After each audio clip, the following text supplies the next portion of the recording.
Hey everyone, this is Just for 12 here. Welcome back to the channel again. This is part 2 to the Garry's Mod classic TARDIS video. And in part 1, we actually talked about the first Doctor's TARDIS, the second Doctor's TARDIS, as well as the third Doctor's TARDIS. And now we have more that are from the second Doctor, and also 2 from the third Doctor's, as well as the fourth Doctor's TARDIS. So, yeah, let's go ahead and get started.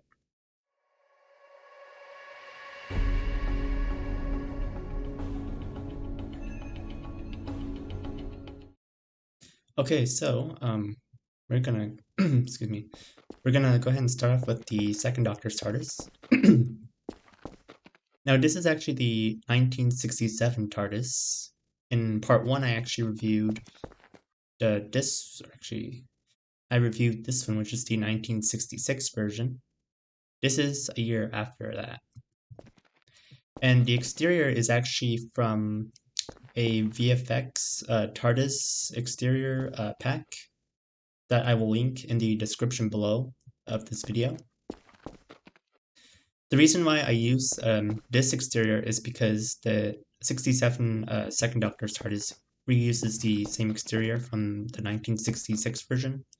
So this is a little bit different, and also the height is different. It's a little shorter than the third Doctor's. So let's go ahead and step in.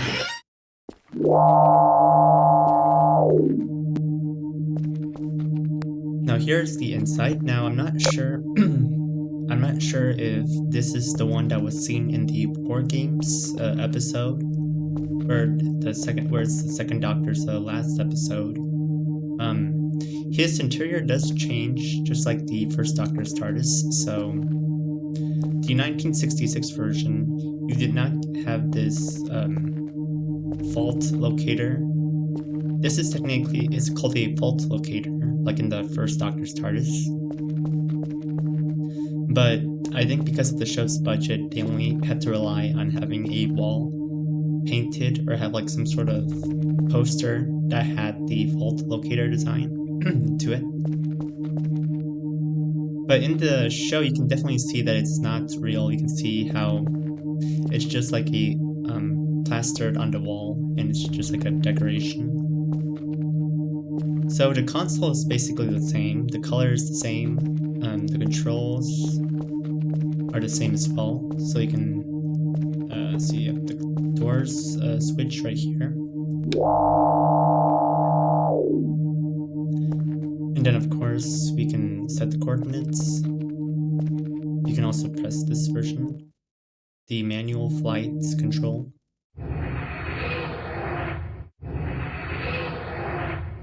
It does make a different sound too, which is interesting because the 1966 version had a different takeoff or flight sound.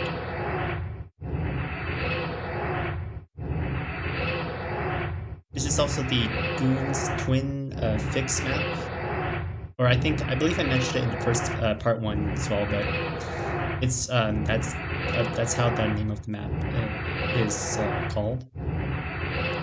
It's actually a very good map for reviewing the TARDIS, because you can see how these planets represent like the Doctor from Doctor Who, or like the early 2000s era of the show.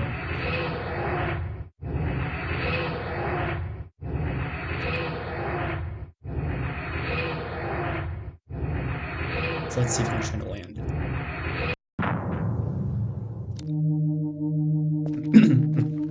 Yes, excuse me.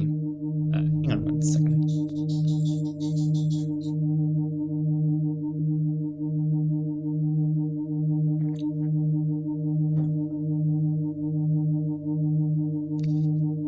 Okay, I'm back.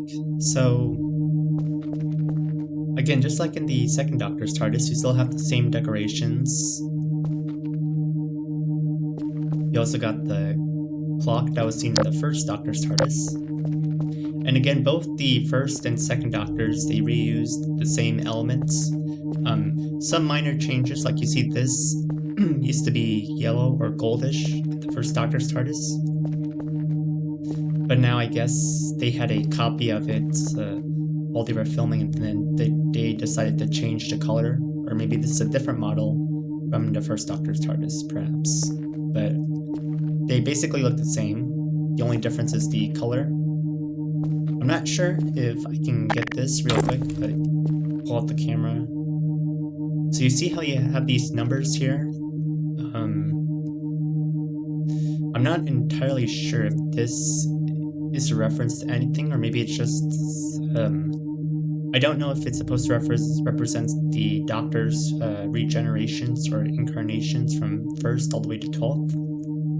But I find it interesting that that detail is actually in it. You can see there's also 10. Yeah, there's 9, 10. So yeah, I got the same chair as the first Doctor's as well, and the ceiling lamp. Now you can actually change it if you go. So I'm holding Q, and if you go to this icon, the 1967 TARDIS, you go to settings, and then you have these different options. The ceiling, you can select random or always have it off or on. The plinth, you can also do the same thing as well. Or you can just reset the settings. And they also have the chameleon circuit option as well.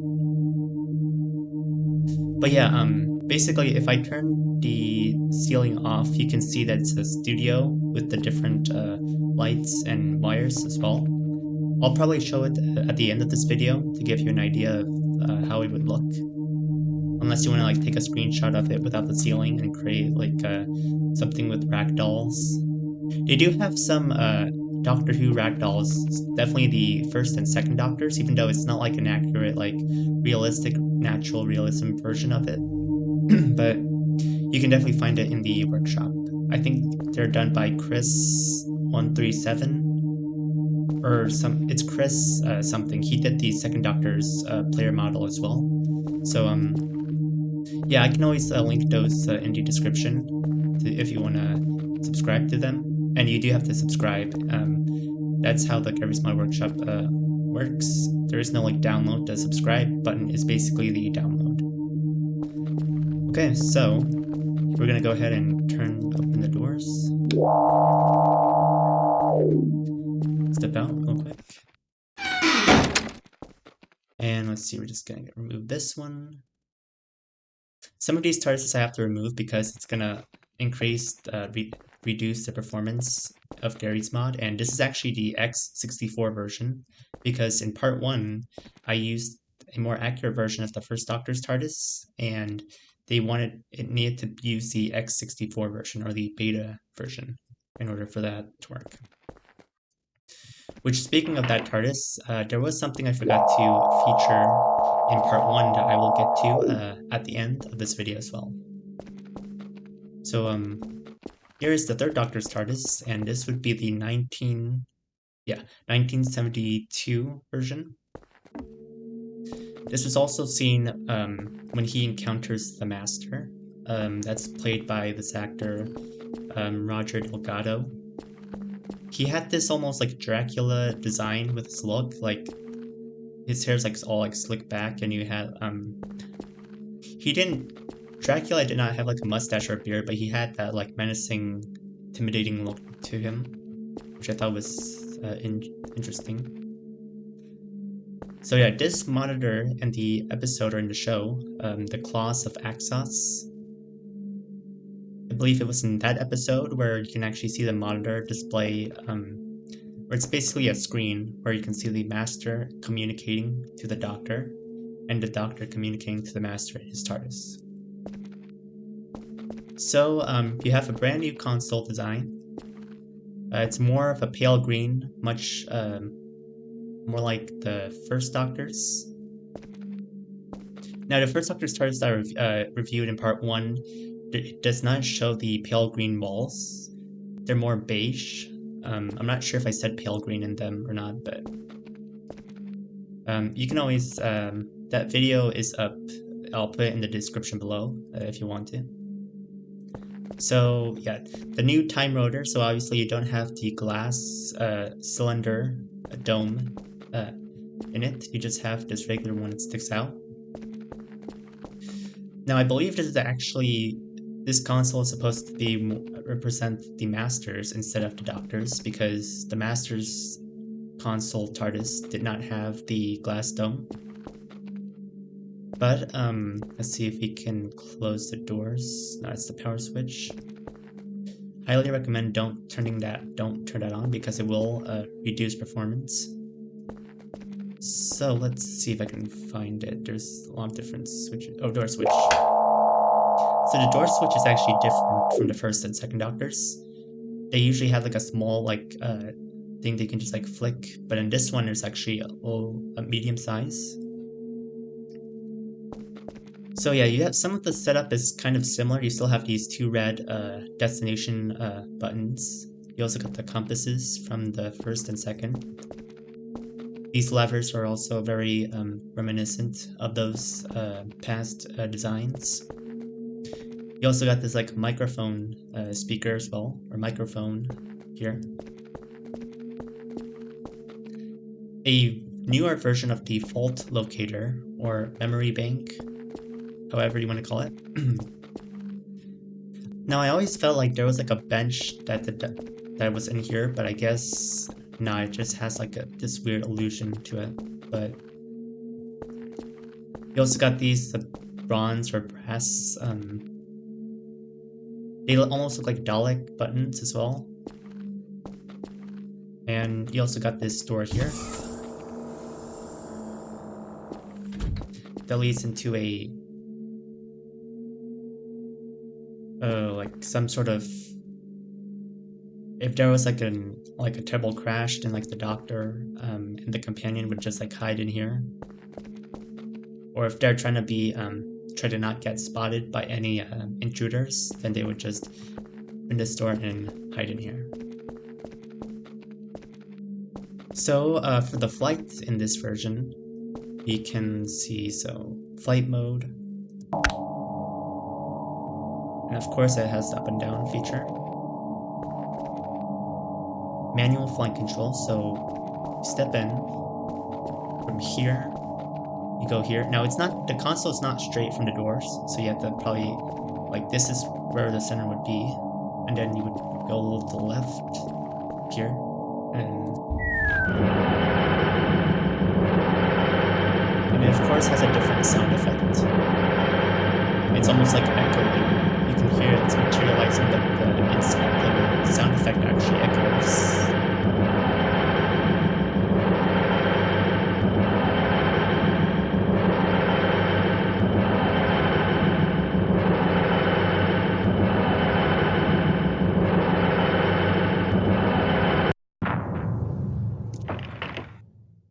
And of course, I just pressed F on my key to open the doors.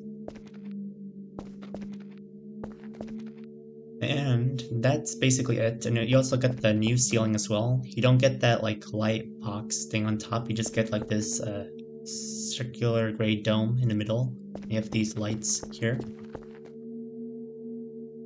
I kind of like this design more as well, because it's very simple compared to like the first and second Doctors, where it's just like something hanging with the wires on top of the ceiling.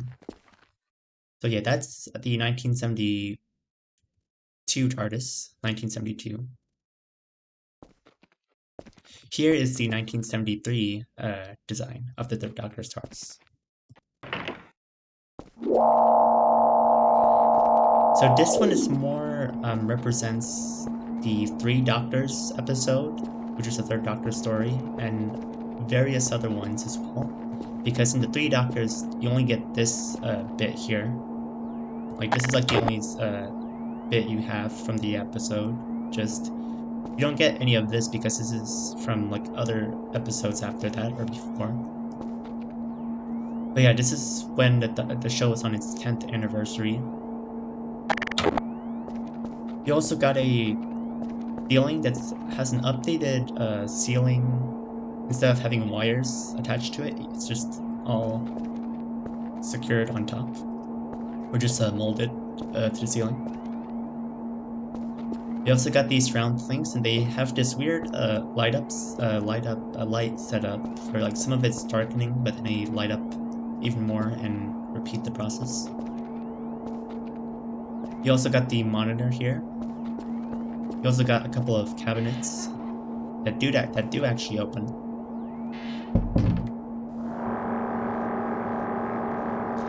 And this was actually in one of the Third Doctor's episodes where the Doctor actually gets injured, and his companion Jo Grant had to carry him, or like move him towards this bed and then have him secured until she can help contact the Time Lords. You also got this other ceiling design here, which is more like the one on the floor of the first Doctor's TARDIS, except it's more just gray. There's nearly gray colors to it. You also got a lamp here, a glass table, and you have this repellent, some sort of repellent station, gas repellent station.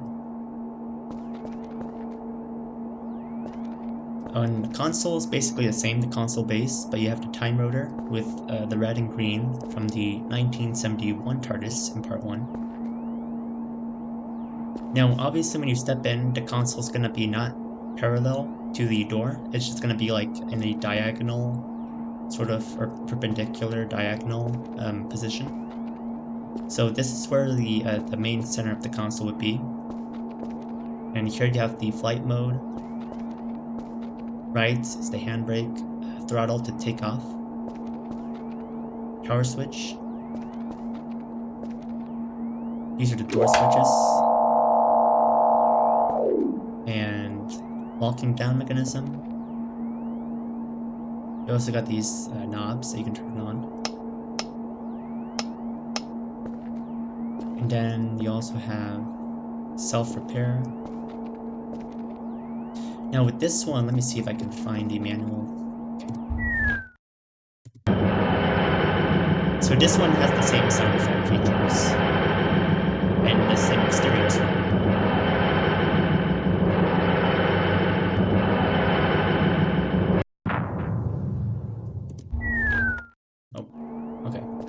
So let's explore more here. So we have this glass section over here with windows, and we have another room here with more lights.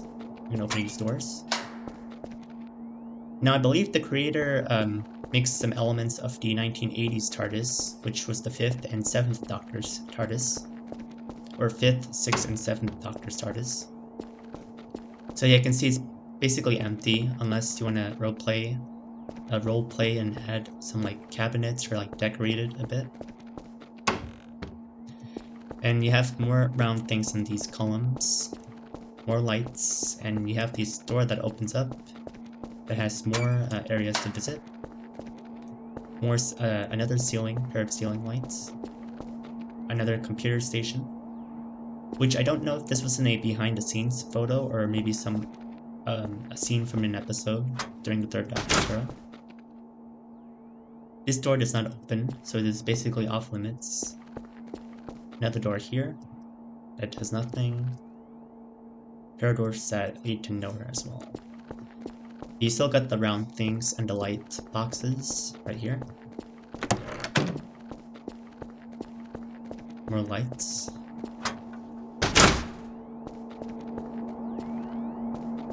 Okay, so that's basically it. So okay.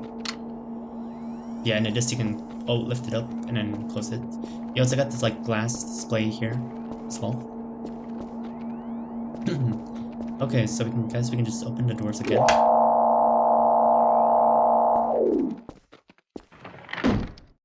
And so that's it for the 1973 TARDIS. Now we have the 1976, or the Tom Baker 4th Doctor's TARDIS. So, much like with the 3rd Doctor's TARDIS, it has a brand new police box exterior. The roof is a lot shorter if I can compare it real quickly.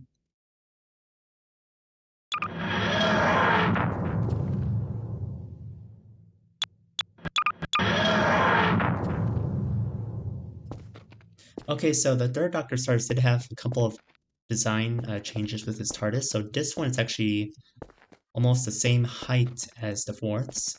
Well, this one's a little shorter, so you can see like the roof. This one's raised a little. This one got shortened. It has a brand new light box, TARDIS lamp. And yes, so new windows as well. Brand new color paint.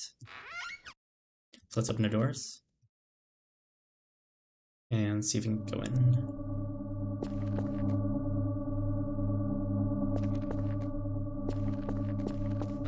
Oh, So apparently this feature I was not aware of in the 1976 TARDIS.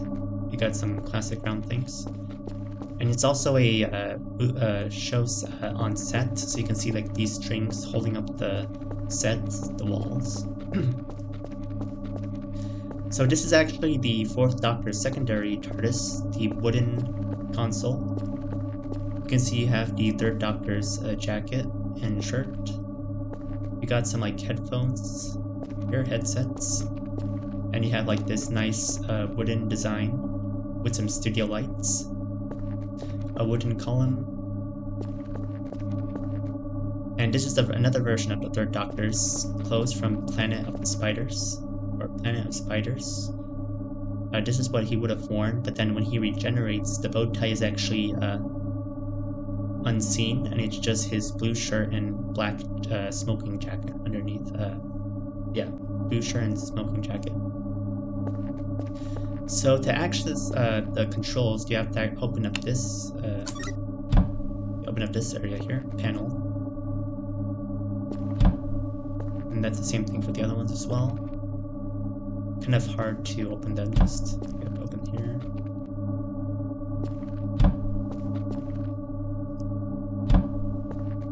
Try to open this up. Okay, so to access the flights, that's a sonic charger.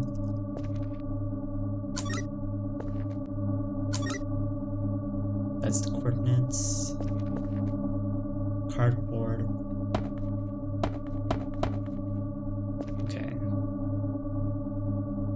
Okay, so just Alt-E. There is no, I guess there's no button that you have to press, but just...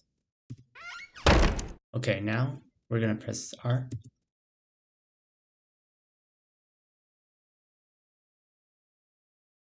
Now apparently there is no sound while in flight, for whatever reason. I'm not sure why that's the case. Maybe there might be an updated version of this in the future. But there is actually a second version of the Fourth Doctor's TARDIS, which is the 1977 version, that I would probably get to right now, because this one... Okay, so when I landed, it does make a sound. You also got this nice mirror. You also got these like cathedral style paintings, or glass, stained glass. You have a door that opens and it leads to some classic round things. And it's also on a set. So let's go ahead, and this design is kind of hard to maneuver, but okay. So that's the 1976 TARDIS. And now we have the 1977 version. Another version of blue. Maybe the roof is a little different. No, basically the same, kind of. Well, this one's slightly raised. So we open doors. And of course you got the round things, even though this ones are more yellowish. And we're gonna go ahead and close the doors, if you can find the controls to it. Demat lever, no. Door lock, no. No, not fast return. No. You're basically the Doctor at this point. You have to try to figure out which controls are what. Handbrake, shields. Scanner window.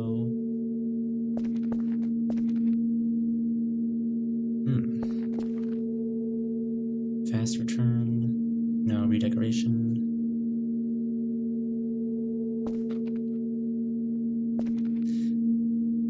Okay, well, anyway, I'll get to that later, but you have this door that you can open. Okay, no, that's probably for the 5th, the 6th, and 7th Doctor's TARDIS. The design of this TARDIS is basically what would be used in the 5th, 6th, and 7th Doctors as well. But right now we're gonna test out the flights and see where we end up.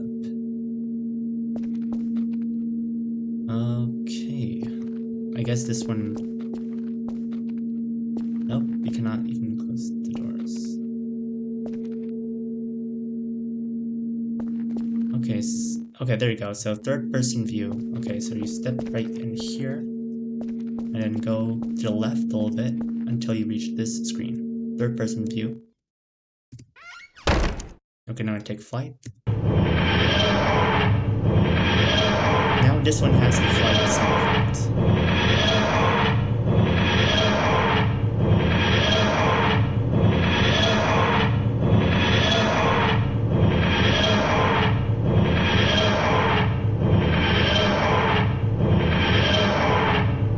We're gonna land probably somewhere here, I think. There we go. Okay, now we're just gonna go back in. And there's really nothing new with this interior.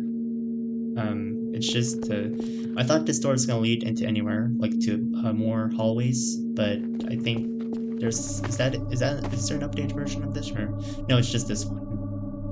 No, it's just this one. Okay, so yeah, that's it for the 1977 4th Doctor's TARDIS. So, before I end the video, I do want to go back to the 1st Doctor's TARDIS real quick, and let's see if I can find it. Let's see, oh, this one. You can see this one, the blue is starting to wear off in some areas, like the paint is not, they just like did splashes of paint in the original model. Okay, so there's pale green on the walls for this TARDIS. Okay. Door switch. Open these doors. Now, there's an episode where Ian Chesterton, the 1st Doctor's companion, actually activates this machine and ends up listening to the Beatles performing.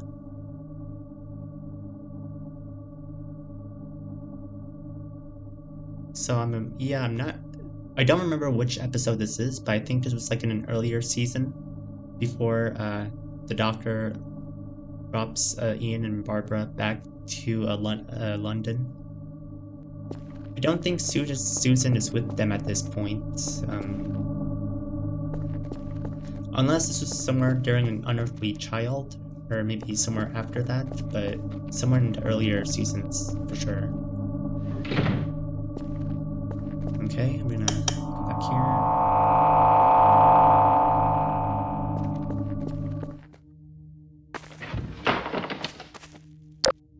Okay, so that was basically part 2 for this video. Tune in for part 3 while I review the 1980s TARDIS from the 5th Doctor's TARDIS. The Master's TARDIS is basically a black version of the 5th, 6th, and 7th Doctor's TARDIS, as well as some other ones, the 8th Doctor's, the Ronnie's TARDIS, and all that in part 3. So thank you guys for watching. Like, comment, and subscribe, and I'll see you guys next time. Bye.